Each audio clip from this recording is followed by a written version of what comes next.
unsung hero would be my little sister Autumn. Autumn is the complete definition of a miracle. When she was born, she was not alive and had lost over 80% of her blood and was resuscitated for over 30 minutes. All I wanted to do was just pray that my sister would be okay. Through all of the trauma that Autumn suffered at birth, all she was diagnosed with was chronic kidney disease, and after many months of prayers and countless hours spent in the hospital, it was finally time for her to come home. Throughout Autumn's childhood, she made many sacrifices to remain healthy and strong in her faith. From missing out on sleepovers and just many other things that you do as a child, Autumn spent the majority of her time in and out of the hospital. This really strengthened her faith as she had to rely on God to be healthy. Autumn is now 18 years old and very healthy and very strong in her faith. When I think of my sister and her story, I am constantly reminded that nothing is impossible for God. There's a song called Miracle Child by Brandon Lake. The whole song, I believe, is my sister's testimony. However, there's a line in the song that says, "He's a miracle God." No matter what you're going through, Jesus is alive and nothing is impossible for God. And Autumn faith is a living, breathing miracle because of Jesus and how he saved her.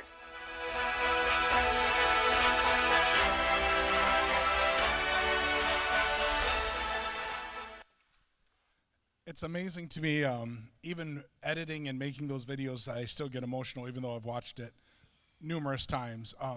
We're in the middle of this series called Unsung Heroes, where you guys are sharing some of your unsung heroes, people that poured into your faith story and poured into who you are. And it's been incredible to hear the ones on Sunday mornings that we've shared, but also some of you that have just come up and told me, like, hey, I'm not okay with my head on the giant screen, but I want to tell you a little bit about my unsung hero. And there are so many amazing stories to see who God is used in our lives to help create to who we are. Has been wonderful. I do want to take a quick pause because of how my ADD brain works. I felt like Jamie during announcements was kind of roasting me about a few things. The reason, I know she never makes fun of me. It's so weird. Only on Sunday mornings. We never have that happen any other time in our marriage. But one of the things that we as a church, I think it's amazing to see what God's doing, and we celebrated last week the 3-year anniversary of One Church, and we continue to celebrate those things, but we've had a couple new people, and that entire About Us thing, I really just, when we started this church, we really shared, our first sermon series was This Is Us, so we could tell everybody in the church this is what to kind of expect, and I thought it was very humorous today as we kind of tweak some things. We're always going to be tweaking, we're always going to be changing, and to do 3 worship songs in a row, and then I watched all the normal people that are here every week start to sit down like, oh, this is when we normally sit down. Never mind, we're going to stand back up now. So you never know what to expect. Jamie can give you coaching on, because it's pretty much just being married to me. I'm always changing stuff up because my ADD kicks in and I can't stay on target long enough. But again, I want to invite any of you that are just new. It's going to be a couple quick minutes next week where you get a chance to just talk to Jamie and I or different members of the board and just be able to ask questions. And maybe you have questions and an understanding of who we are as a church, and kind of maybe a little bit of the history stuff, maybe whatever it is.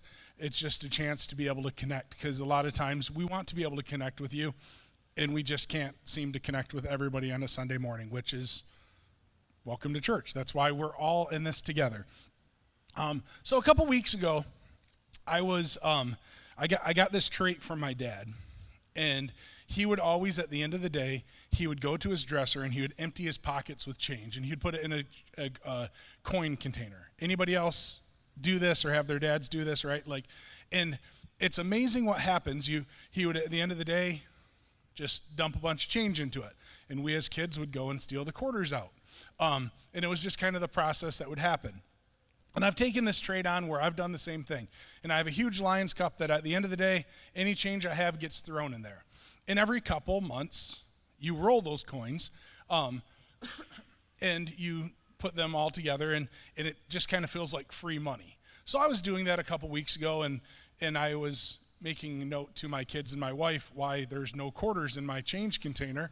And they all just kind of turn and look the other way like, well, there's popcorn Fridays and sucker sales and I just need money from dad money, right? Like, and so all the quarters, like I barely have any quarters, but I'm rolling all of this change, mostly, let's be honest, pennies, because nobody cares about a penny. And I'm rolling all of these coins, and all of them go to bed, and it's all over the dining room table, and I roll, and I roll, and I roll, and I get to the pennies, and I'm rolling all the pennies, and I'm going through this, and I'm sitting there, and all of a sudden, I realize, because my OCD, or whatever you want to call it, I need to have it, like, add up to something perfect, and I'm like, oh, I'm 3 pennies short from the final roll, and the final roll would give me exactly $50 in coins. I need to find 3 pennies. And I've already like scoured the cars and took all this stuff, and I'm looking everywhere. And Jamie's like, what's going on? Because I'm wandering around the house looking for 3 pennies. And she's just like, what is going on? I'm like, I'm 3 pennies short. And she's like, so don't do it. And I'm like, no, you don't understand. 3 pennies short from exactly finishing the pennies and getting exactly $50. Anybody else with me? Like, you need to hit that even number. And Jamie's like, look in the bottom of my purse. I always throw a change in there. Oh, talk about, like, I open up the purse, and there was, like, just, like, half of the purse, well, no, 90% of the purse weight is coins in the bottom. And I'm like, you have, like, $50 in coins in here alone. Like, what do you, so I grab the pennies, and I leave the rest because I don't want to go through, like, my OCD. And so I get exactly that, and I fill up the coins, and I'm so happy, and I sit there. The next morning, the kids wake up, and Jackson's like, Dad, you have exactly $50. I'm like, yes, it's hereditary. I've passed it on to him. Like, how cool is this? We have exactly $50.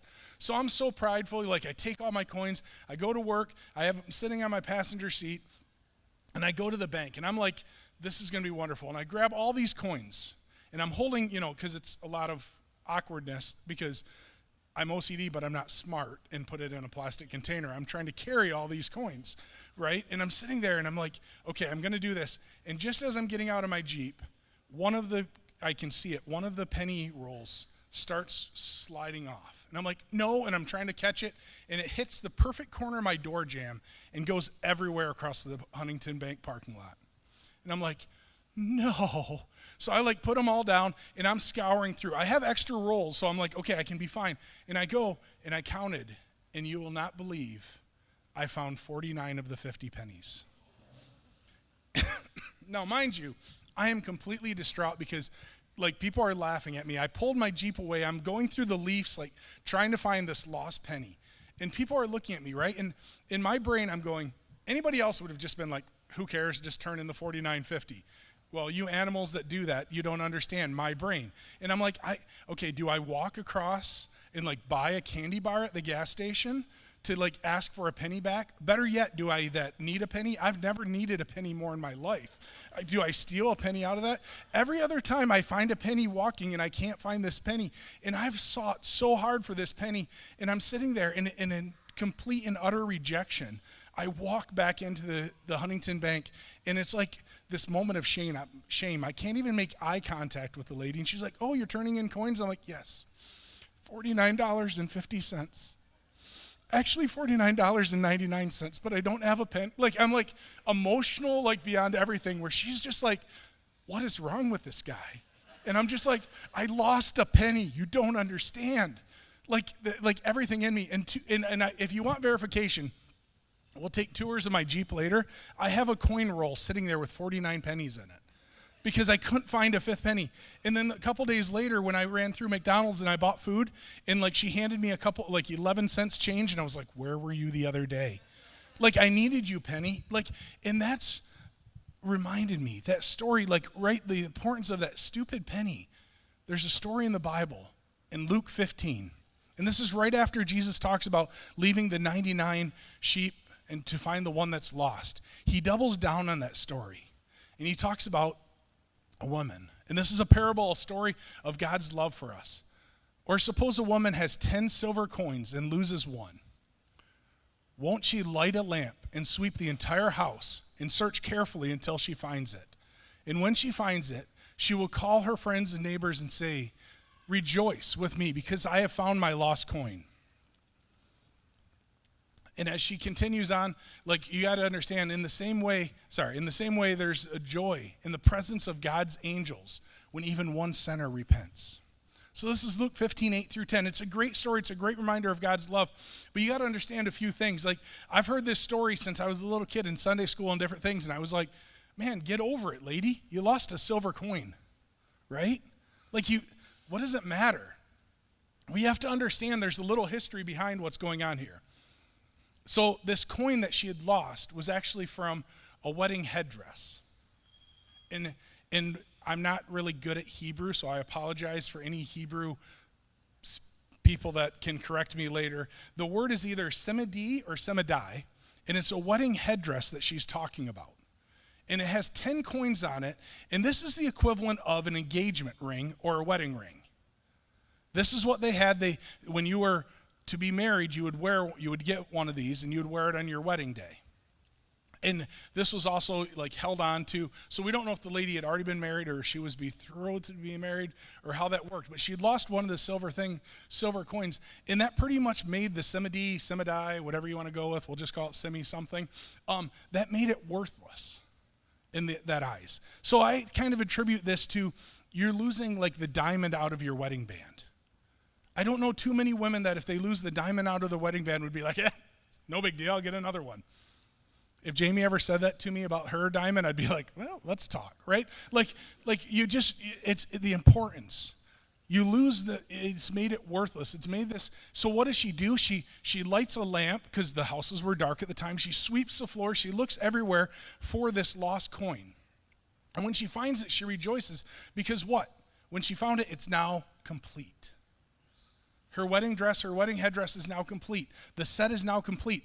I would love to tell you that I found that last penny and I rejoiced up and down in the Huntington parking lot, but I didn't, right? But if I did, you better believe I'd be like a kid on Christmas. I'd been jumping up and down, right? It's now complete. It's now okay. And that's what God uses that parable. Jesus uses that parable to share with us the love he has for us, that we're not complete. He will seek after the one that's lost. He will turn lights on. He'll do whatever it can to bring him into a relationship with you. That's his love that he has for each and every one of us. The reminder that he loves us so much. And what I love in that story that she talks about is the excitement. She doesn't just get excited, she calls all of her friends. And that's what God has called us to do as a community. Our goal and our part of being an unsung hero is we need to celebrate and be happy and is so excited when somebody tells us something. Now I'm going to tell you, this is a struggle that I have, is with happiness and excitement. I want to be happy, I want to be excited, and people tell me stuff, and deep down, Jamie tells me this all the time. I am one of the many struggles of our marriage, whatever, is Jamie loves giving gifts. It's not that I don't love giving a gift, but I'm horrible when I get a gift. And I've shared this before. Like, Jamie would give me something that's like the perfect gift, and inside, I'm jumping up and down going, this is the best gift ever, and I get it, and I'm like, ooh, thanks. She's like, I thought that's what you wanted. And I'm like, yep, I did. Like, I'm horrible about doing that. It's just who I am, and I try to work on it, and then I make matters worse, and I double down when she gives me a gift. I'm like, thanks, this is the best gift ever. And she's like, you don't have to make fun of me now. I'm like, no, right? Like the excitement. God calls us to be excited for each other. And as we talk about unsung heroes, I've landed on one of the guys that really invested in me. His name was Lou Tibbetts. He was a camp director over at Bayshore Camp for many, many years. And though every summer thousands of kids went to Bayshore Camp, Lou had an ability, when you would step foot on that camp, to make you feel like you were the only one that mattered. And I'm sure many of you, even if you don't know who Lou Tibbetts is or have never met him, you can think of somebody in your life that's like that, right? That is so excited that when you walk into and you see them, they're like, oh, and you got to understand, like, yeah, I'm a big guy, but Lou was a large, strong farmer kind of guy. And he would come and give you a hug, and it would be one of those that you're like, I don't need to go to the chiropractor for a while now, right? Like, he would just, and he loved and cared, and he so passionately would do anything to make you feel special. And he was so excited, and when kids would accept Christ or people would tell you something, he would be the ones that was like, you got to be kidding me, and like the greatest story ever. And I'd be like, hey, Lou, like this so-and-so happened, and he's like, that is amazing. Like, he was just so excited. And God calls us to that level of excitement. He tells us that we need to be happy. We need to be cheerful. We need to find joy. And again, even as I worked through this week, and I knew the sermon topic for weeks to come, and I went through this week going, okay, I'm supposed to talk about being joyful in God, and I'm supposed to talk about the joy that comes in being a Christian, but this week was hard. It was gloomy. It was rainy. My bits of depression, my bits of just struggle were real this week. And then the lies of Satan start going through your head, right? Where you're like, well, you're just not a good enough Christian then if you're sad. And these lies start following, and you're like, no, this is not what God, you call me to be happy. You call me to have those moments. And I've used this story before. There's nothing more beautiful, and I love my kids, and they still, yes, run and give me a hug, but it's not the same, right? Those moments when your kids are like 3, 4 years old, and if you have kids in this age, I know it's really difficult, but those that our kids are a little bit older, right? Like when they're 3 and 4 years old and they just come running, and you maybe had the worst day ever at work, and you hear, Dad, and they just come running and jump into your arms. The pure excitement they are just to see you and be in the presence. That's what God has called us to be, to come running. And when those moments fall and those moments feel too heavy, God's going, just come running into my arms. I want you to be happy. I want you to be joyful. Jana shared some of her story about her sister, and it's kind of funny as I've known them since they were little. In the part of that picture that she sent me of you, Autumn, that I think is amazing, and I'm glad you chose today to visit one church so you could see her face on the giant screen. But right, like, is the pure joy, and if you know Autumn, that's the pure joy that she has, the pure excitement that she has in life. And though she went through many trials and the family went through many trials, she has this pure joy that is contagious to be around. And that's what we all want to be around, that pure joy, that contagious. So if you're struggling with really just kind of being sad or down, to truly lean into who God is and find those unsung heroes that can build you back up, that can be that pure joy that surrounds you. I have a couple verses here if you're just struggling, and if you want to pull out your phone and just take a picture. Here are 3 verses that I've used over the years that have really just hit me where I am and just remind me that there's pure joy. It's Proverbs 15:13. A glad heart makes a happy face. A broken heart crushes the spirit. Or Philippians 4:4. Always be full of joy in the Lord. I say it again, rejoice. 1 Peter 4:13, instead, be very glad. Don't just be glad, be very glad. For these trials make you partners with Christ in his suffering, so that you will have the wonderful joy of seeing his glory when it is revealed to all the world. God continually, time and time again, the Bible is filled with stories about telling us to find joy in this suffering, to find joy in this world, to find that. We're not meant to walk through being the Eeyore. You guys know what I mean with Eeyore, right? There's some people that are like, yeah, I know, Winnie the Pooh. And others are like, I have no idea what you just said. Right? Like Eeyore. Always walking around going, okay, Pooh, whatever you want. We're not called to be Eeyore. I don't want to say we're called to be Tigger and bounce around and annoy people, but we're called to be happy. We're called to be like that spirit where we're just so much like that people just are contagious and want to be around it. The last couple of weeks we've talked about the different characteristics of being an unsung hero and what they mean to us. In the first week we talked about Daniel being consistent. Jamie the second week talked about Ruth and just showing up for people when they need you. Last week my friend Brian, he shared about the story of the centurion and the boy, and how the boy he had this part about him that just people wanted to be there, right? And it was that contagious part that they wanted to be, and God's called us to have a joy that is so contagious, a joy that is so much that people can't help but go, in a good way, what is wrong with you? Why are you so happy? You know what? I have the same doubts. I have the same struggles that you do. But I have a belief in a relationship with God, with Jesus Christ, that has changed me and made me realize that I can walk through anything in life because I have a God that loves me and is willing to walk beside me. In Matthew, there's this last little clip, Elizabeth, if you could put it up.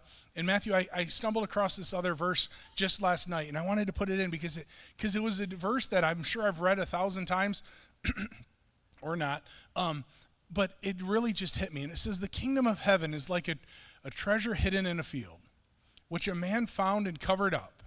Then, in his joy, he goes and sells all that he has to buy that field. When you have a belief and you have a relationship with Jesus Christ, it looks different to the world. And I love the illustration that's put here in Matthew. He finds this love of Jesus Christ. He finds this amazing thing in a field, and he covers it up. He doesn't just steal from it, because all too often in this world we try to steal joy. You know what I mean by that? Like, we try to steal little nuggets of joy from different things. We try to turn to things that we probably shouldn't turn to because, well, that brings me joy in this quick moment. But instead of just stealing the joy from the field, he goes and sells everything he has and says, I want the field that produces the joy. I want a relationship with Jesus Christ that produces the joy. I don't want to just steal joy, earthly things. I want the actual field. I want a relationship with God so that I can find joy all the time and I can turn to that. That is the difference between just showing up and being here and actually having a personal relationship with Jesus Christ. In 2 weeks from today, we're going to celebrate a handful of baptisms. And if you still want to get in on that, talk to me about that. But we're going to celebrate as a church a handful of people that want to be baptized that say, you know what, I've walked through life and I want to make a public declaration that my life is different now because I have a relationship with God. I'm no longer content just stealing the joys of this world, but I truly want a relationship with Jesus Christ. So my take-home point today is a quote from Charles Spurgeon. Most of the time they come out of my head, but this one was too good to turn away from. God made human beings as he made his other creatures to be happy. They are in their right element when they are happy. When we are happy, we are in our right element. When we are in a relationship with God and finding joy in the trials, in those moments, when we turn our Eeyore into Tiggers, I don't know, that just came to me again, we find joy. We're living out the way that God has made us to. He wants that for us. Pray with me, won't you? Dear Heavenly Father, thank you for today. Thank you for a chance to worship. Thank you for a chance to celebrate you. And God, I ask for any of us that are just struggling with just not finding joy, being sad, being down, and realizing those moments, for whatever reason they hit us, for multiple different reasons they hit us, but God, that we will turn to you, that we will find joy, that we will remember those people that have invested and poured into us, and they did it so that we would see you, God, not see them. And that truly is the definition of an unsung hero. People that we see Christ in, not for what they do, but we see Christ because of what they do. We ask that you continue to honor and watch over us and be with us. It's in your name, amen.